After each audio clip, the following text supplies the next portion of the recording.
Welcome to this evening's Yukon City Council, Yukon Municipal Authority work session. It is October the 7th, approximately 6:30 p.m. We're gathered here in council chambers in the Centennial Building at 12 South 5th Street in the great city of Yukon, Oklahoma. This evening we'll have a presentation by Merchant McIntyre and Associates. Brent Merchant and Jane Reffelt have joined us here from Washington, D.C. We're glad to have you here, and we'll turn the floor over to you. Thank you, Mayor. Thank you for the time, and Jeff and the whole staff for spending time with us today.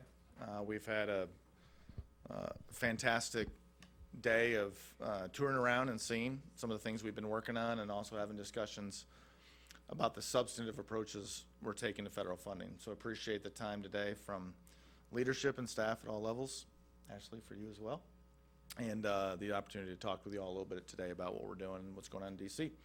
So I'm going to manipulate the slide deck here a little bit if I can. For those who haven't thought about the work that we do for a while, we are a government relations firm based in Washington. We do work for nonprofit organizations in the health and education space, and also for local governments. So we do that work across the country. We do that primarily along the lines of what we can get federal funding for. That's going to be through competitive grant programs and through congressionally directed spending, or what is more commonly known as earmarks. There's about 25 of us in DC. You see Jane here with me.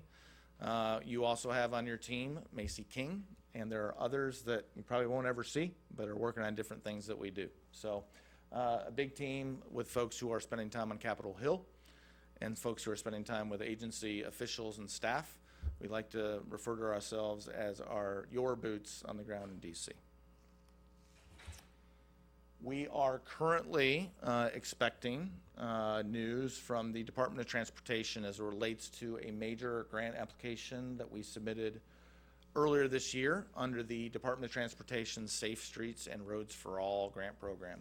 This builds on the city's action plan, Safe Streets and Roads for All action plan. The award was submitted with just incredible support from city staff, from the other supporters in the city, and from your congressional delegation. And the application's pending before the Department of Transportation. We had hoped to hear news early this fall. As y'all have probably seen on the news once or twice, Congress is having a hard time figuring out how to pass appropriations legislation. And so we would anticipate a little bit of a backup as it relates to award announcements. Our hope is that grant announcement will now come in the November or maybe early December timeframe. So we're hopeful on that one. I'm going to turn the microphone over to Jane here in just a minute. The other submissions I want to highlight, grants that we've worked on as a team under this partnership, include a build grant application earlier this year. That application was for a planning grant totaling $1.5 million for infrastructure improvements at various points along the city.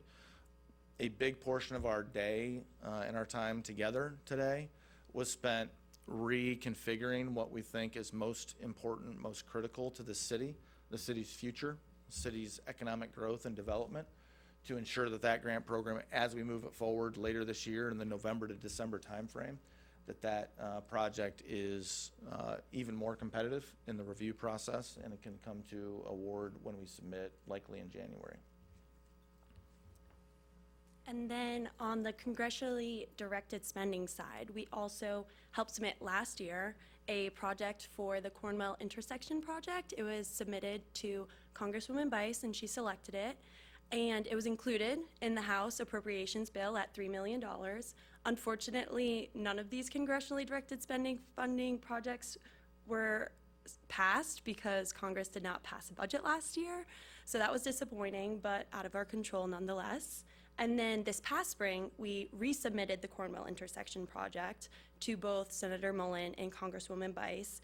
This was not selected this past cycle. However, Congresswoman Bice did select two projects put forward by the city. She combined them, and that is the 1.64 million you'll see in the House Interior Bill, and that is awaiting Congress's passing of a budget. So up to their discretion now.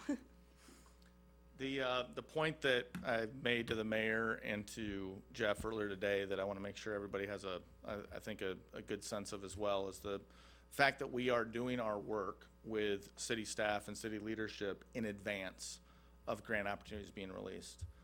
This has, I think, always been critical in the space where we have to think about all of the incredible work and planning that goes into an application and doing that in a constrained time frame. We've also experienced a significant amount of change this year, right, in the way that federal funding moves. Different processes, some changes in the way that departments move their grant opportunities and notices and the call for proposals, sometimes squeezing the turnaround time to as small as 6 days. It's likely not going to happen in infrastructure grants to the same degree, but we're talking about shorter turnaround times in an increasingly competitive environment. So what used to be, we thought, kind of a competitive advantage in the way that we did our work predicting what grants are coming out and when has now become more of a competitive necessity. We have to plan for a build grant, the one I mentioned earlier, in September. In fact, I think we first started talking about it in July, even though that grant's not going to be released until November. That's how we get ready. That's how we get the points we need. That's how we build the support we need within the community, right? Community support letters and things we do, as well as support that we build through Jane's work on Capitol Hill with your delegation. So the federal funding reality slide you hear, or you see here, speaks to the process changes. Something that is also, I think, sometimes misunderstood based on what folks see in the news is that federal grants are not flowing. They are. We will submit more grants as a firm in 2025 than we have in any previous year. So the grants are moving. There are certain changes in some areas that in some cases are long overdue. And what we are seeing is a refocusing in some core areas that we think are really to the benefit of Yukon. So strong focus on infrastructure and public safety, a focus by this administration on investments in rural communities, investments that really show strong return on investment. When the grant is made, how much private development are we enabling? How much additional investment are we enabling in Yukon when we make that grant, when the federal government considers it? The shutdown right now is in the news. I'm happy to talk about that during the question period. I'll resist the temptation to predict what Congress is going to do or not going to do. But something that I think is important for you to know is the current lapse in appropriations affects timing more than the actual opportunities coming out. So when we talk about a build grant that we keep describing, that grant's coming out. The timing issue could be a little bit of a challenge here or there. I mentioned build. I won't belabor that point. This is kind of the go-to grant program. We've had a great deal of success as a firm in that program. The mayor and I have been talking about this project or these sets of projects for a long time, obviously also with members of the delegation, additional leadership from Jeff and the team to really rethink where the biggest bang for the buck for the city will be in a process that's starting between 2 and 3 months before your competitors, right? Because most folks are waiting for that announcement in November. We've been talking about it since the summer. Additional funding targets in your packet. There's a spreadsheet of all the things we forecasted over the next 3 to 12 and sometimes 15 months. Some highlights here in the infrastructure and public safety space that we are considering, right? Our goal is not to put all the grants in front of the city. It's not to do all the things all at once. It's to do the grants and make application where the priority and the need is the greatest and where the alignment is right for the city and for the taxpayer. And so some of those highlights there give you a sense of kind of the programs that we're targeting or that we've discussed for consideration into 2026.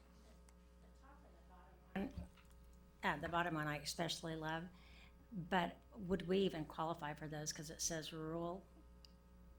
Yeah, the We're not, definitions. I mean, for Yep. DCs, we're considered rural. Yep. But in Oklahoma, we're not considered rural. Yeah, there's kind of a way to think about it in DC is a little funny because last time folks reviewed the number of rural definitions that the Department of Agriculture, there are 16 different designations. Okay. And so the way that we think about rural within USDA is one way or 16 ways. Rural by definition for a Department of Transportation grant is 200,000 people within the city limits. Okay. So we think about those from an eligibility perspective. It's a great question. It differs literally by agency, agency by agency, and then grant by grant. And so when we consider those, we're thinking through how we. All right, how when we make go that for eligibility ACOG grants, consideration. we're not gonna, like, we're in that stepchild era. We're not the big, we're not the little. That's right. So we Yep. are like the sixth or seventh largest. Yeah, and that, the same is true when we think about economic development funding. There's certain considerations we have to make along per capita median Okay. income, unemployment, and so we're gonna go through those eligibility. We're also gonna go through competitive considerations, because I can say, well, we qualify as rural, but are we as rural as they really want us to be? Right. Right, in the way that we think about that, so Yeah. we're Because I evaluating love that each that time. bottom one especially. Yes, ma'am. Okay, so the way that Brent just described how we forecast grant funding is the same approach we're taking with the congressionally directed spending. We're starting that now in October, or for a projected spring 2026 submission. Your champions are Congresswoman Bice and Senator Mullen. They both participate in the earmarking process, and we recommend in that $250,000 to $3 million range. It depends on the scope of the project and which appropriations account you wish to apply into, and that's what we're here to help suggest and guide you through.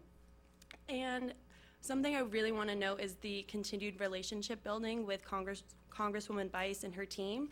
Not only her, but her DC staff. And then I know that she has her chief of staff based in the district. And she has a lot of great relationships with y'all, having you guys be her home for being in the Oklahoma legislature as well. So continuing to grow and build upon that. She did champion a project for you guys this past year. Fingers crossed they fund the budget, and then the year before she selected a project on Yukon's behalf. So she's aware of your priorities, and she's definitely in line with what the future of Yukon can be like.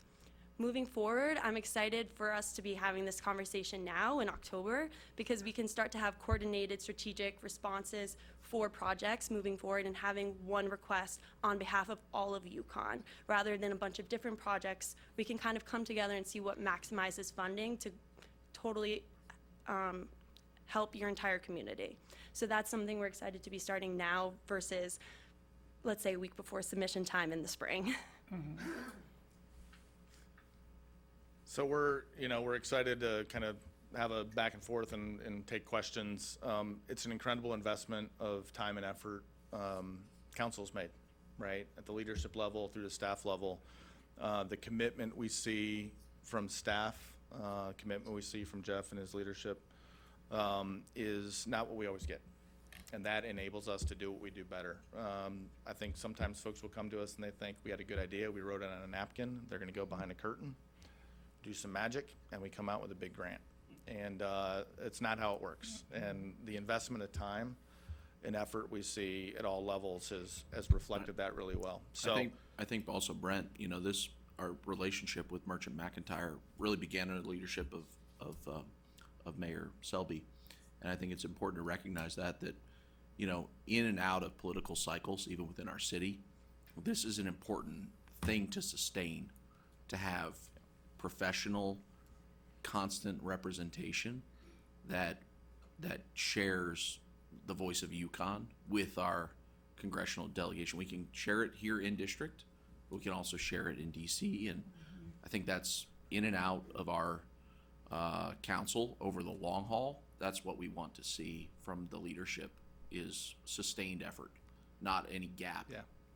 Yeah, I think it's a great point. And the other thing I would say that really kind of is becoming, I think, clearer and clearer for us in DC is that you see in the news, and we all watch on a daily basis, congressional dysfunction, right? And frustration with the federal government. And our job, and I think your opportunity, is not to wait for DC to fix something, right? But for us to figure out what the right build grant application looks like and solve it here and bring it to DC to talk with Congresswoman Bice and the things that Jane said.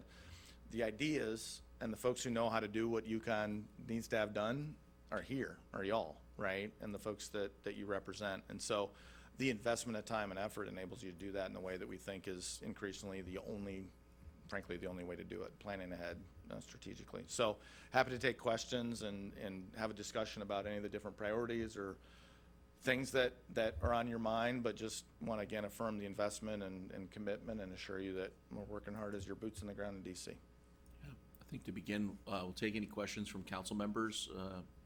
Obviously, Merchant McIntyre is available anytime to us, but in particular here, any things that you all have on your mind of critical importance, please ask Brent and Jane. What's your prediction on Congress? Yeah, I'm kidding. You don't have. yeah. Could you twist a few arms? They're going to open the government back up with a short-term continuing resolution. That's going to do something for some period of time. They've got to pass appropriations. There is more discussion now than we've seen in the last couple of years about if they were to fund the federal government on a full-year continuing resolution, moving some of those earmarks into a CR, which is not or continuing resolution, which has not been previously contemplated. So there is some recognition that even with their challenges on appropriations, they've got to move projects that Stephanie Bice and others can bring back home to say, hey, here's what we did for the folks at Yukon. So I think they're going to figure out appropriations this cycle in full year form. But if they don't, I think there's a lot more confidence around earmarks still moving now, certainly compared to how it's been in previous years. That's about as good as I can get. Good enough. This morning at legislative breakfast, Jay Stiegel was telling us some legislation that he's putting forth, and he thinks other states are going to go.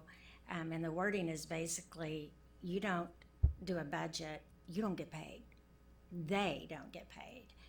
And which I think, it's amazing that our federal workers aren't getting paid, but they're still getting paid. And I'm like, you know what? Yeah, they need to take their pay off too. That's right. And, the appropriations, federal processes like this, folks, I think in the real world don't want to hear all the legislative and bureaucratic mumbo jumbo. They want to know that the government can do what the government's supposed to do.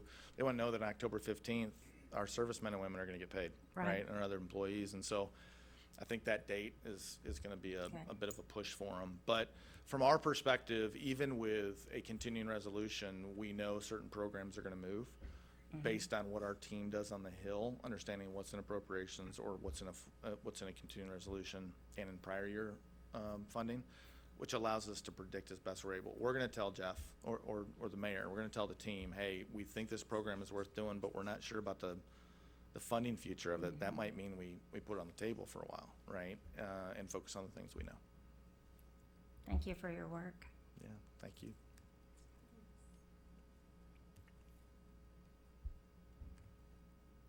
Good. Every question I could have had, you've pretty much covered already in your presentation, which gives me faith. When you're on top of those things I might have asked. Thank you. That's good news. Good. Thank you.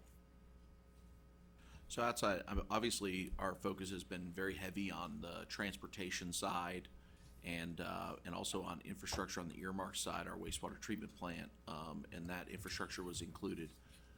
Talk about some of the lesser-known programs, Brent, that we ought to, as council members, as city staff, as community, we ought to have in our minds. Yeah, Mayor, thanks. It's a great question. So I think in the public safety space, we see grants where the police departments and fire departments are typically able to move funding for workforce equipment. And those grants are not always the biggest, right? So your point about some of them maybe the smaller, but still highly impactful programs in the $100,000 to maybe $250,000 range. Many of those public safety grants come out in the spring. Some have a fall timeframe. That's a place where we've talked. We've not done as much, and I think there's some need to consider those. Yeah, and also our fire department has been working independently on grant writing, has had their fair share of success. Yeah. I think they're batting close to 1,000, which is a little wild, but I think we are getting our fair share there. But I think on the police side, we can, I think examine some of those as well. On the other area I'd talk about, we spent some time discussing today, is in economic development and how the feds think about that in ways that are a little bit different than what you see at the state level or at the ACOG level even. And you have, I think, a great support mechanism with ACOG. In the economic development space, that allows us to go after infrastructure projects that might be a little bit smaller. So we were at the wastewater treatment plant earlier today talking about some specific things that would enable additional capacity in the future. We think about those, especially as you consider big projects and you consider how you keep employers in town as they grow, as they're successful. USDA is helpful there, the EDA, the Economic Development Administration as well. So those are grant programs that now I think, especially with a strategic approach that we have on the grants, it opens up some opportunity for us to do some more work in the economic development space in 2026. Okay, It's really helpful. good. Thank you. Well, once again, thank you. Thank you. We take the responsibility and the trust you've placed in us very seriously. So the team we have working on your behalf is trying to figure out how we get to a win and grants that we essentially have to score perfectly on. And so for that investment in us, thank you for the investment you've made in Jeff and Ashley and others on the team, Nick as well. It enables us to do what we do. It's a true partnership, and we appreciate that very much. So And thanks for having us. I hope they got you some kolaches today. Did they not? We didn't get them kolaches. We fed You them. came to our city and didn't get any kolache? We'll have to put that on the They list. sold out of them at the Czech Hall, or at the Czech Building. Yes, Unless you got there a couple of days early. Friday night. when I ate was them there. 3 days straight. It was Yeah. good. Yeah. Thanks for the time. Thank you, Thank guys. you.